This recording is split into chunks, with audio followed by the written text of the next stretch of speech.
Ladies and gentlemen, have you ever noticed how easy it is to believe in everyone else's talent, but so hard to believe in your own? We admire singers, cricketers, actors, entrepreneurs, saints, but when it comes to ourselves, suddenly we become the biggest critics. Isn't it true? The world is filled with people ready to doubt you. But the question is, will you join them? Or will you stand on your own side? Because the day you start believing in yourself is the day your life changes forever. Remember, a bird sitting on a tree is never afraid of the branch breaking because her trust is not in the branch, it is in her wings. Today, I want to remind you, your wings are stronger than you think. Self-belief is the foundation of success. Think about it. If you don't believe in yourself, who else will? The most talented person in the world, the most knowledgeable person in the room, the most gifted mind on the planet, if that person does not carry the courage of belief within, all that talent and knowledge remains buried, unused, wasted. You may have a seed of a giant tree inside you, but if you do not trust it enough to plant it in the soil, to water it, to protect it, how will it ever grow into the shade, giving tree it is meant to be? Every achievement you see around you today, every invention, every piece of art, every successful business, every inspiring leader began not with resources, not with money, not with certainty, but with self-belief. The Wright brothers were not engineers with degrees, but they believed human beings could fly. Thomas Edison was called a failure thousands of times, but he believed he would find the right way. Even spiritual teachers, saints and leaders who walked against the current of society did so because they believed in the light they carried within. The tragedy is, many of us spend years waiting for someone else to believe in us. Our parents, our teachers, our boss, our friends. But the truth is, even if the whole world applauds you, it will not matter unless you believe in yourself. And even if the whole world laughs at you, it will not stop you if you believe in yourself. Belief is the inner soil in which the seeds of your talent grow. Without it, the seed dries. With it, even the smallest seed can break through rocks and reach the sky. So the question you must ask is not, do I have the talent? But do I have the belief? Because the foundation of every great success story in history has been this invisible force called self-belief. The world reflects your belief. Have you noticed how sometimes two people with the same skills, the same qualifications, the same background walk into the same room, yet one of them is instantly respected, listened to, and even admired, while the other goes unnoticed? What's the difference? It's not always their looks, not always their degrees, not always their language. The difference is the way they carry themselves, the way they walk, the way they talk, the way they present themselves. Those things are deeply influenced by one hidden element, their self-belief. When you believe in yourself, people can feel it. They sense the conviction in your words, the confidence in your posture, the calmness in your decisions. And when you doubt yourself, people can feel that too.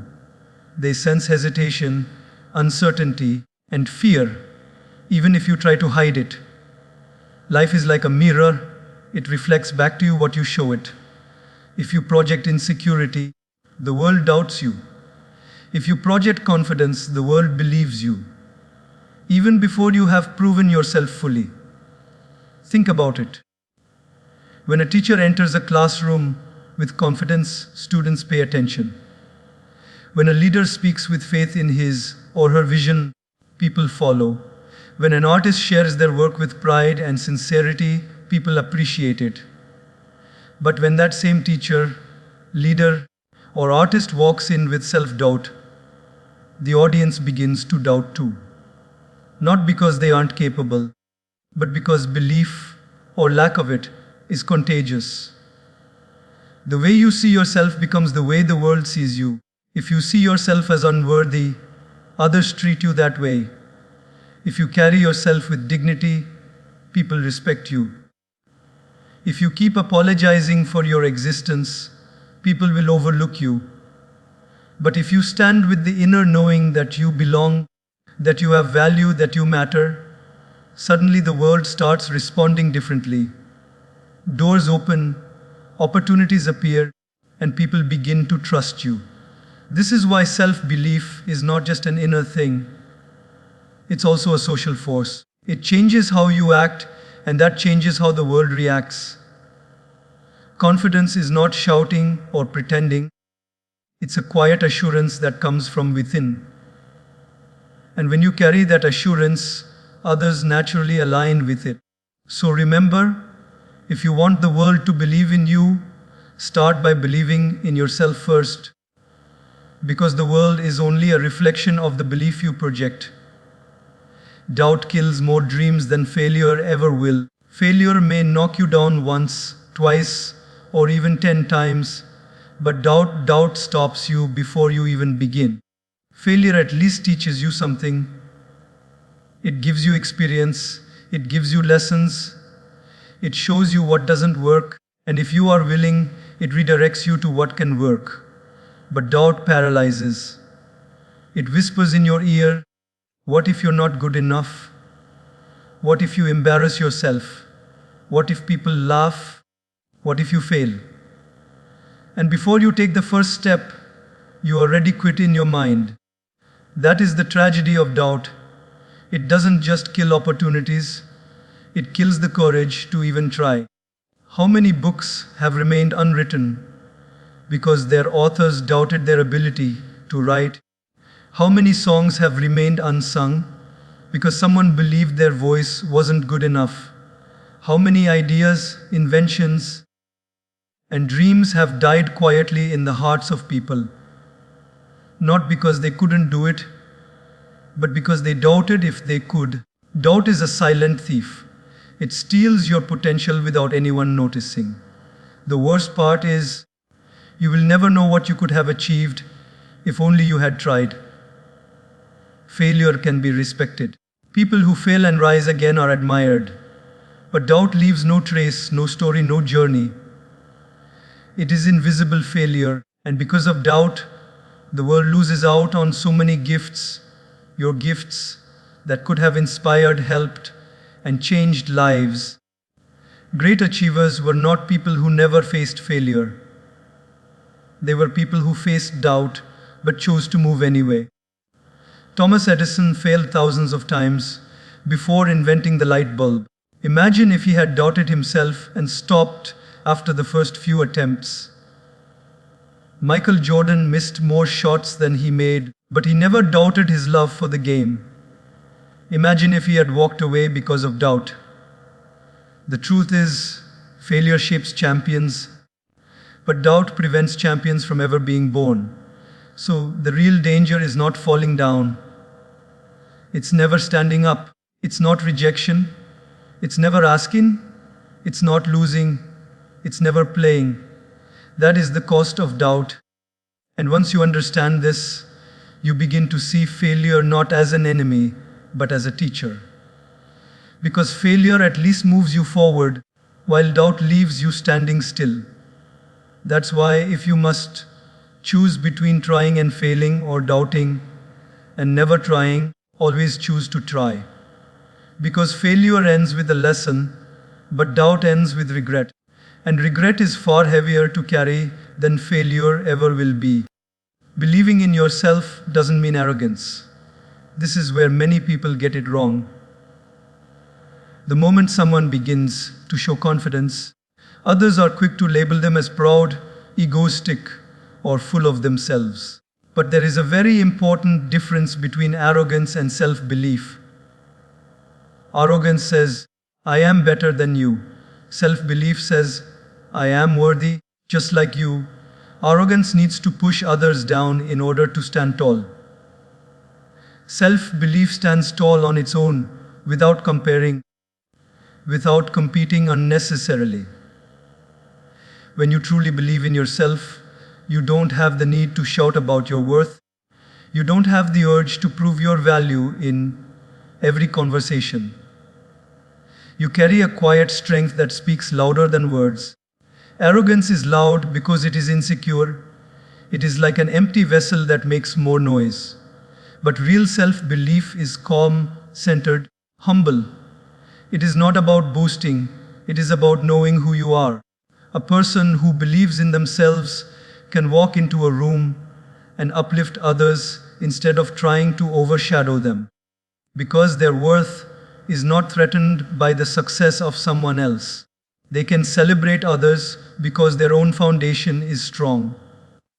Arrogant people can't do that because their so-called confidence is built on comparison.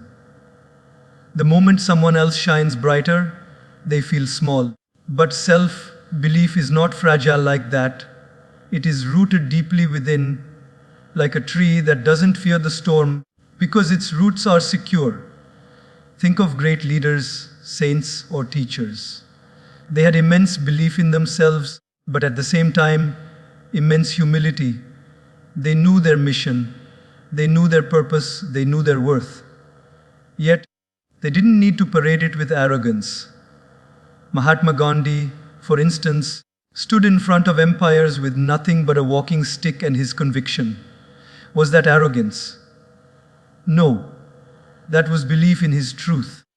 On the other hand, arrogant rulers with armies and power eventually collapsed because arrogance is temporary, but true self-belief endures.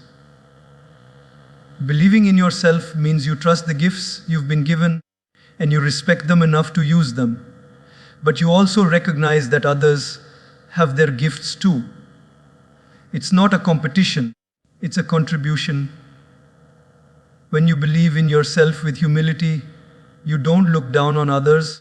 You look around and realize we are all walking our own path, carrying our own strengths. So, when someone asks you to tone down your confidence because it looks like arrogance, remember, the test of your belief is not how loudly you can speak about it, but how gracefully you can live it. Arrogance creates distance between people, but true belief in yourself creates connection. It allows you to shine and at the same time inspire others to shine too. This is why believing in yourself is not arrogance. It is alignment with your purpose, respect for your own worth, and the humility to know that you are valuable, just as everyone else is. Comparison weakens belief. One of the greatest thieves of self-confidence is the habit of comparing ourselves to others. It begins so early in life. Parents comparing children, teachers comparing students, society comparing achievements. And slowly, without realizing it, we learn to measure our worth not by our own progress, but by someone else's success. And the problem with comparison is this: no matter how good you are, there will always be someone who is ahead of you in some way. Always. If you sing beautifully, there will be someone who sings better. If you are intelligent, there will be someone with higher grades. If you are wealthy, there will be someone richer. If you are strong, there will be someone stronger. The list never ends. And if you keep chasing validation through comparison, you will never feel enough. Comparison is like standing in a race that has no finish line. You keep running, but peace never arrives. You achieve something, but instead of enjoying it, you look sideways. Oh, but they have more than me. They are faster than me. They are ahead of me. And instantly your own joy evaporates. This constant looking sideways drains your energy and slowly weakens your belief in yourself. You begin to feel, maybe I am not capable, maybe I am not worthy, maybe I am not enough. But the truth is, you are enough only if you measure yourself by your own growth, not by somebody else's scoreboard. A seed does not compare itself to another seed. A rose does not envy the sunflower, and the sunflower does not look at the rose and feel small. Each grows in its own time, in its own season, according to its own nature. Imagine if a mango tree spent its whole life comparing itself to an apple tree, saying, "Why don't I grow apples?" It would never realize the sweetness it carries within. In the same way, when you compare, you forget the uniqueness of your own gifts. You start doubting your abilities simply because they are different, not because they are less. The only healthy comparison you should ever make is with yourself. Ask, am I better than I was yesterday? Have I grown compared to who I was last year? Am I taking steps towards becoming the person I want to be?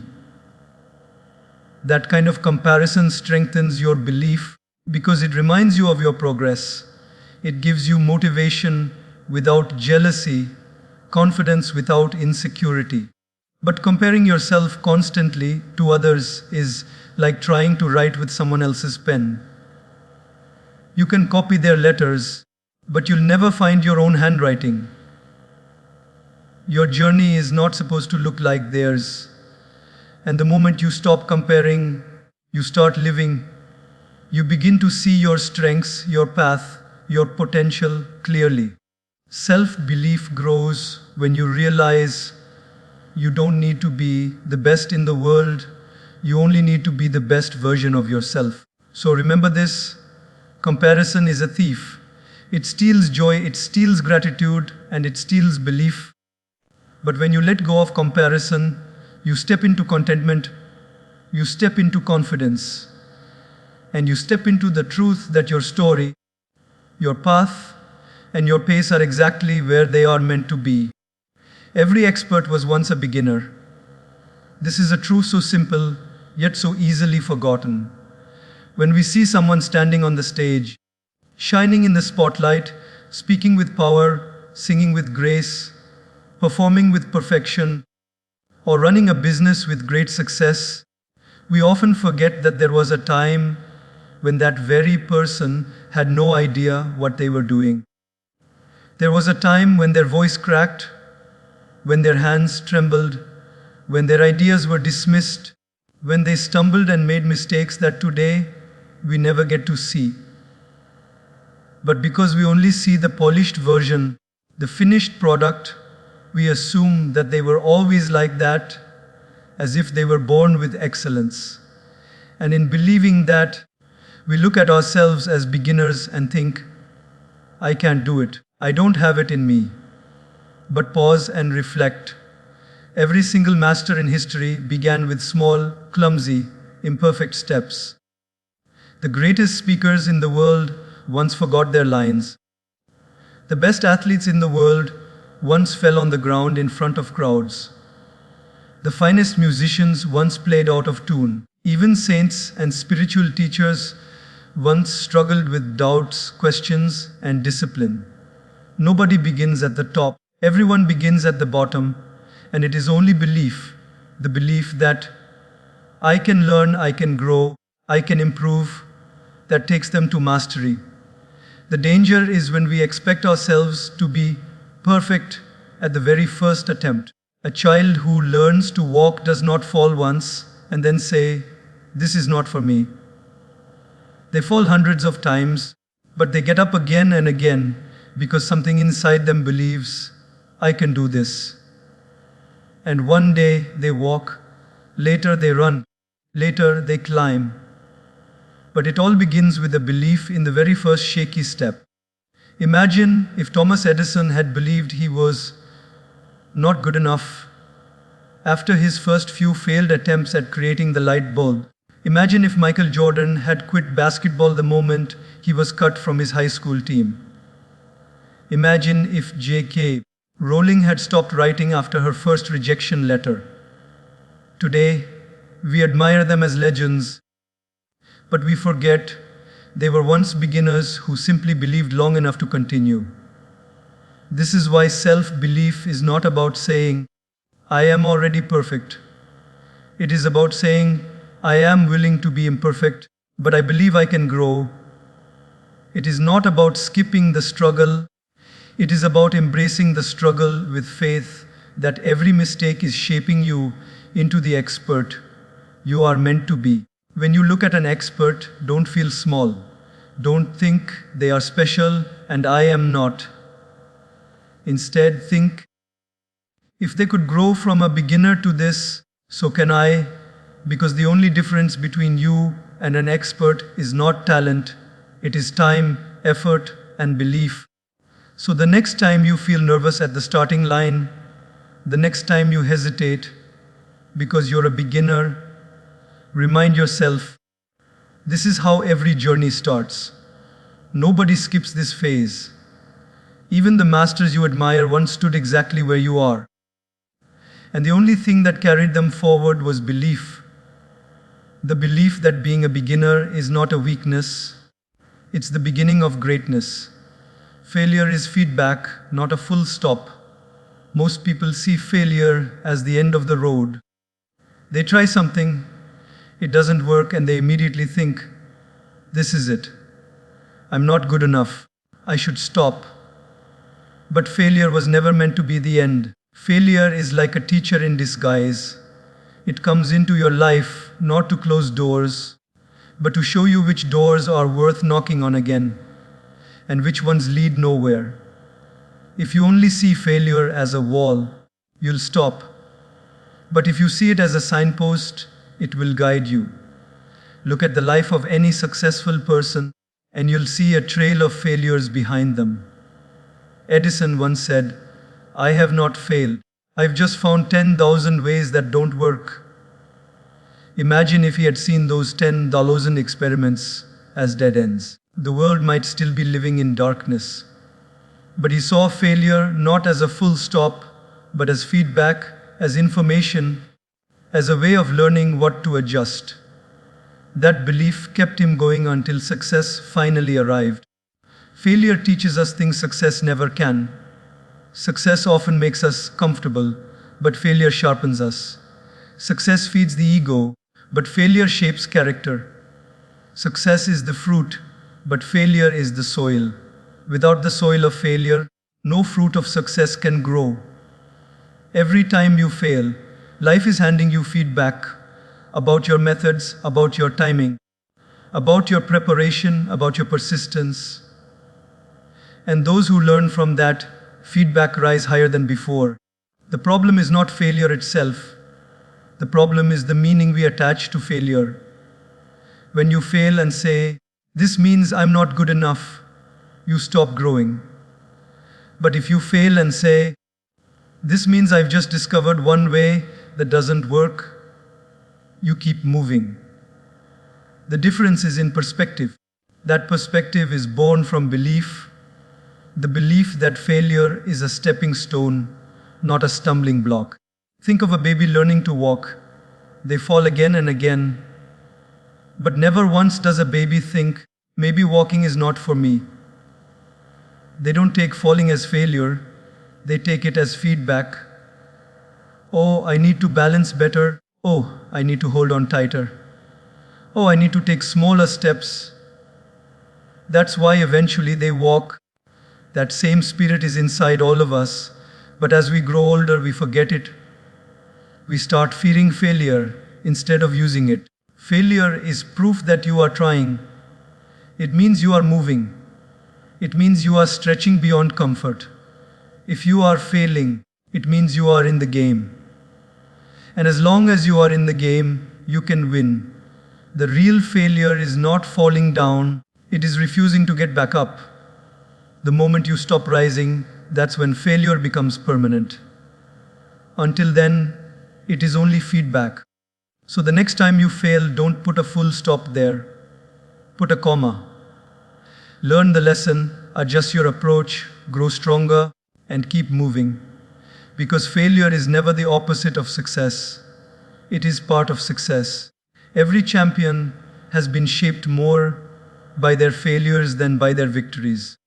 And if you can see failure for what it truly is, feedback, you will never fear it again. You will welcome it as a companion, on your journey to greatness. Your inner voice is the loudest. No matter how many voices surround you, no matter how many people cheer for you or criticize you, the voice that stays with you the longest, the one that never leaves you, is the voice inside your own head. From the moment you wake up to the moment you fall asleep, and even in your dreams, it whispers, it comments, it encourages, or it discourages. And the truth is that inner voice shapes your life more than the words of anyone else ever can. Think about it. If 100 people tell you, you are capable, you can do this, you have what it takes, but your inner voice says, no, you can't, you're not good enough, whose words will you believe? And on the other side, if the world doubts you, mocks you, laughs at you, but your inner voice is firm and says, I can, I will, I must, then nothing in the world can stop you. That's the power of the inner voice. It is not just background noise, it is the script that your life begins to follow. The way you speak to yourself matters deeply. Many of us are experts at encouraging others, at comforting friends, at supporting family. But when it comes to ourselves, our language becomes harsh. We criticize ourselves more than anyone else could. We say, I always mess up. I never do anything right. I'll never make it. And these words, repeated day after day, sink into the subconscious mind, shaping our beliefs, shaping our actions, shaping our destiny. You don't rise higher than the words you consistently tell yourself. But the beautiful thing is, you can choose to change the conversation. You can train your inner voice to be a coach, not a critic. You can teach it to say, I am learning, I am growing, I am capable. I may not be perfect, but I am improving. At first, it might feel strange, even fake, because you've spent years listening to self-doubt. But with practice, that inner dialogue becomes your greatest source of strength. Think of great athletes before a game. They don't just train their bodies, they train their minds. They repeat affirmations. They visualize success. They tell themselves, I've got this. Why? Because they know if their inner voice wavers, their performance will crumble. No matter how strong their body is, the same applies to every area of life. Career, relationships, personal growth. Your inner voice sets the ceiling for your possibilities. Imagine carrying a friend with you everywhere you go. Would you want that friend to constantly criticize you, mock you, doubt you? Or would you want that friend to support you, remind you of your strengths, and push you forward? And the truth is, that friend already exists. It is your inner voice. The question is, have you trained it to be your enemy or your ally? The world outside may never fully believe in you. Sometimes even your closest people may fail to support you. But if the voice within stands strong, you will not break. And the opposite is also true. You may have the world cheering for you, but if your inner voice is filled with doubt, you will never feel enough. So guard your inner dialogue carefully. Feed it with faith, with encouragement, with patience. Because your inner voice is the one you can never escape, the one you will hear in your highest moments and your darkest nights. And if that voice believes in you, nothing else needs to. Faith in yourself inspires faith in others. People often think leadership is about convincing others, about speaking powerfully, about motivating the crowd. But the truth is, leadership begins with energy, not words. People do not follow what you say, they follow what you believe.